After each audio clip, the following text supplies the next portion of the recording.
Kuler. Hi, I'm Tim Cool, and this is Kuler. Let me tell you a story. 10 years ago, I was on vacation in Egypt with my grandma and my brother. I've always enjoyed, just lying on a lounger on the beach on a sunny day and reading a good book. So that day, I was doing just that. My brother and my grandmother were swimming with other swimming enthusiasts. I didn't like that, I wasn't into that.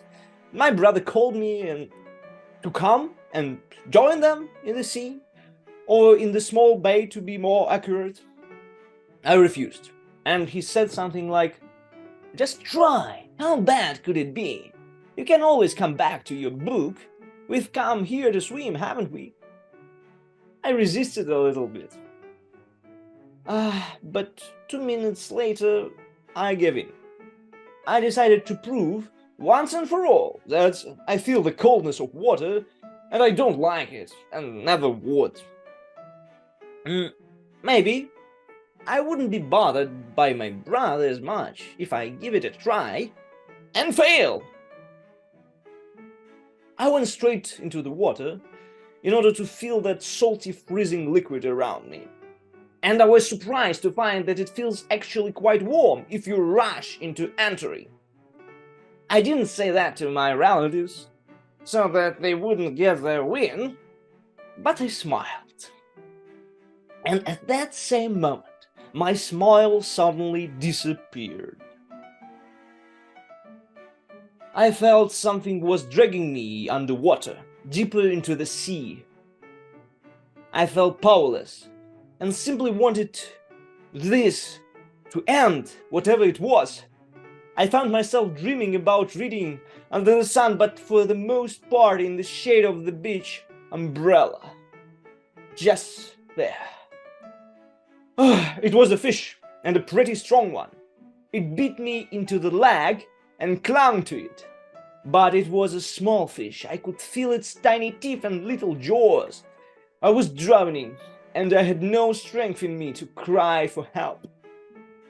I was scared that this fish might hear my voice somehow, tighten its teeth. My face was entirely underwater when I saw that the fish holding me was a baby shark, or a child shark. It had a small, distinctive shark fin. As you can imagine, I panicked and reached for its fin. I looked it in the eyes and saw youth and obsession. It is probably one of its first encounters with people. In my adolescent years, I felt like an old person sometimes.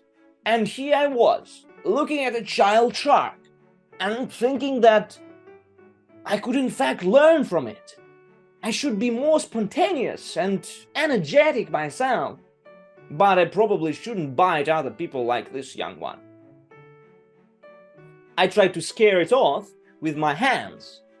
I was running out of air in my lungs to breathe when the child shark appeared to be exhausted, or just lose interest in me. I surfaced and caught my breath. My grandma and my brother were there, near me, in the water. I retold them what I've just experienced, and my grandma said, "You must be very chubby.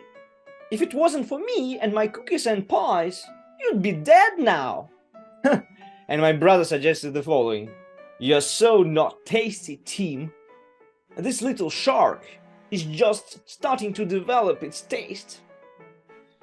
The doctor said everything would be fine with my leg, and it was. Nothing to worry about. But from that day forward, when I hesitated to experience something new, I remembered that little shark, its bite, and eyes full of wonder. It didn't succeed in killing and eating me, but it certainly succeeded in opening my eyes to new ways of living. This is my story. Keep it imaginative. Until the next time. Bye.